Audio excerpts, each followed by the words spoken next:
بسم اللہ الرحمن الرحیم۔ ویڈیو کو شروع کرنے سے پہلے آپ تمام دوستوں سے گزارش یہ ہے کہ ایک مرتبہ نہایت احترام کے ساتھ درود شریف پڑھ لیجئے۔ اللہم صلی علی محمد و علی آل محمد۔ ویڈیوز اچھی لگیں تو چینل کو سبسکرائب کر لیجئے اور بیل آئیکن کو پریس کر لیجئے۔ ابن بابویہ اور شیخ طبرسی وغیرہ نے روایت کی ہے کہ ایک شخص عبداللہ بن قلابہ نامی اپنے اونٹ کی تلاش میں نکلا جو گم ہو گیا تھا۔ وہ اس کو عدن کے جنگلوں اور بیابانوں میں تلاش کرتا پھرتا۔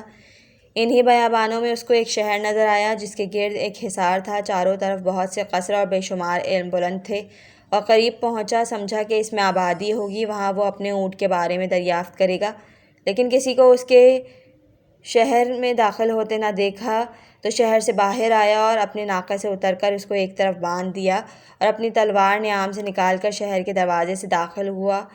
اس کو دو بڑے دروازے اور نظر آئے جس سے بڑے اور اونچے دنیا میں کسی نے نہ دیکھے ہوں گے۔ ان دروازوں کی لکڑیاں نہایت خوشبودار اور یاقوت سرد و سرخ سے مرسی تھیں، جن کی روشنی سے تمام مکانات روشن تھے۔ یہ دیکھ کر وہ نہایت متعجب ہوا۔ پھر اس نے ایک دروازہ کھولا اور اندر داخل ہوا۔ اس میں بھی ایک شہر دیکھا جو بے مثل و بے نظیر تھا۔ اس میں ایسے قصر نظر آئے جن کے ستون زبرجد اور یاقوت سرخ سے بنائے گئے تھے۔ ہر قصر کے اوپر کھڑکیاں تھیں اور ہر کھڑکی کے اوپر ایک دوسری کھڑکی تھی۔ وہ سب سونے، چاندی، مروارید، یاقوت اور زبرجد سے بنی ہوئی تھیں۔ ان قصروں کے دروازے بھی شہر کے دروازوں کے مانند تھے، جن کی لکڑیاں نہایت خوشبودار اور یاقوت سے مرصع تھیں۔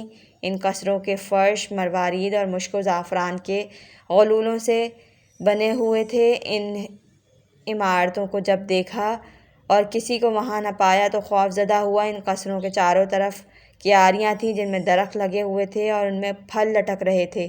ان کے نیچے نہریں جاری تھیں۔ اس نے گمان کیا کہ شاید وہی بہشت ہے جس کا خدا نے نیکیوں کے لیے وعدہ کیا ہے۔ خدا کا شکر ہے کہ میں دنیا ہی میں اس نے مجھے بہشت میں داخل کیا۔ پھر اس نے ان مروارید، مشک و زعفران کے غلولوں سے جس قدر کہ لے سکتا تھا لے لیا، لیکن زبرجد یاقوت کا کوئی دانہ نہ اکھاڑ سکا، اور باہر آیا اور اپنے ناقے پر سوار ہو کر جس راہ سے آیا تھا واپس ہو کر یمن میں پہنچا۔ وہاں ان مروارید، زعفران و مشک کی گولیوں کو دکھایا اور جو کچھ دیکھا تھا بیان کیا۔ ان موتیوں کو فروخت کیا جو کہ امتداد زمانہ کے سبب زر و متغیر ہو گئے تھے۔ یہ خبر مشہور ہوئی اور معاویہ تک پہنچی تو اس نے والی صنعا کے پاس قاصد بھیجا کہ اس شخص کو میرے پاس بھیج دو۔ چنانچہ وہ شخص معاویہ کے پاس آیا۔ اس نے اس کو تنہائی میں بلا کر حالات دریافت کیے۔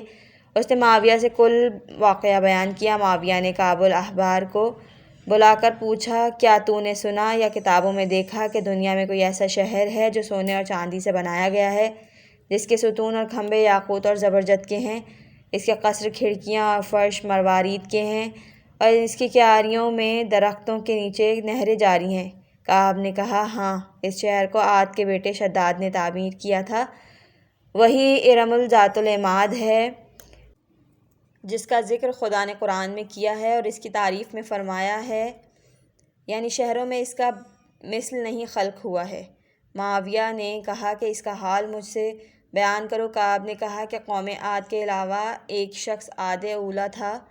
اس کے دو پسر تھے، ایک کا نام شدید، دوسرے کا نام شداد تھا۔ جب عاد مر گیا تو اس کے یہ دونوں بیٹے بادشاہ ہوئے اور شدت کے ساتھ غلبہ حاصل کیا، یہاں تک کہ اہل مشرق و مغرب سب نے ان کی اطاعت کی۔ شدید پہلے مر گیا اور شداد بلا نزاع تمام دنیا کی بادشاہی میں مستقل ہوا۔ وہ کتابوں کے پڑھنے میں نہایت حریص تھا۔ جب وہ بہشت کا ذکر سنتا تھا کہ اس میں یاقوت و زبرجد و مروارید کی عمارتیں ہیں تو چاہتا تھا کہ دنیا میں بھی اس کے مثل خدا کے مقابلے میں ایک بہشت بنائے۔ غرض 100 آدمیوں کو اس بہشت کے بنانے پر مامور کیا اور ان میں سے ہر ایک کی مدد کو ہزار ہزار آدمی مقرر کیے، اور کہا کہ جا کر ایک بہت بہتر اور تمام بیابانوں سے کشادہ میدان تلاش کرو، اس میں میرے لیے ایک شہر سونے، چاندی، یاقوت، زبرجد اور مروارید کا تیار کرو۔ اس کے ستون زبرجد کے بناؤ، اس میں قصر تیار کرو، ان قصروں پر کھڑکیاں بناؤ، ان کھڑکیوں پر بھی کھڑکیاں تیار کرو۔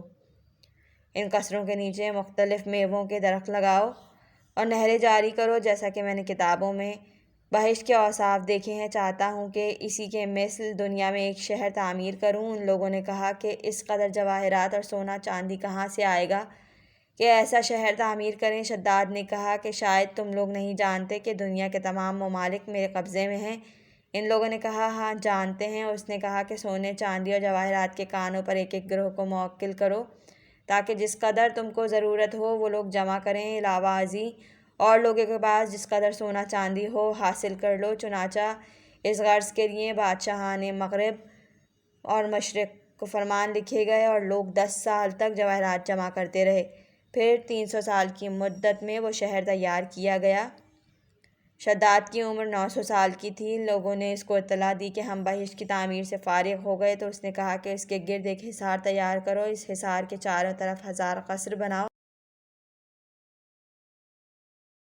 اور ہر قصر کے پاس 1000 علم نصب کرو، کیونکہ ہر قصر میں میرا ایک وزیر ساکن ہوگا۔ اور یہ سن کر وہ لوگ واپس گئے اور اس کی خواہش کے مطابق سب کچھ تیار کر کے اس کے پاس واپس آئے اور اطلاع کی کہ سب کچھ تعمیر کر چکے۔ تب اس نے حکم دیا کہ لوگ ارم ذات العماد چلنے کی تیاری کریں، تو لوگ 10 سال تک سامانی سفر تیار کرتے رہے۔ پھر شداد اپنے لشکر اور رعایا کے ساتھ روانہ ہوا۔ جب اس ارم کے قریب پہنچا اور ایک شب کی مسافت باقی رہ گئی، حق تعالیٰ نے اس پر اور اس کے ساتھیوں پر آسمان سے ایک آواز بھیجی جس کو سن کر سب کے سب ہلاک ہو گئے۔ نہ وہ خود ارم میں داخل ہو سکا اور نہ اس کے ساتھیوں میں سے کوئی جا سکا۔ اے معاویہ، تیرے زمانے میں مسلمانوں میں سے ایک شخص سرخ رو، سرخ بالوں والا، کوتاہ قد، جس کے ابرو اور گردن خالی ہوں گے، اپنا اونٹ تلاش کرتا ہوا اس بہشت میں داخل ہوگا۔ وہ شخص معاویہ کے پاس موجود تھا۔ جب کعب نے اس کو دیکھا، کہا خدا کی قسم یہی مرد ہے۔ پھر آخر زمانے میں دین حق کے پیرو اس بہشت میں داخل ہوں گے۔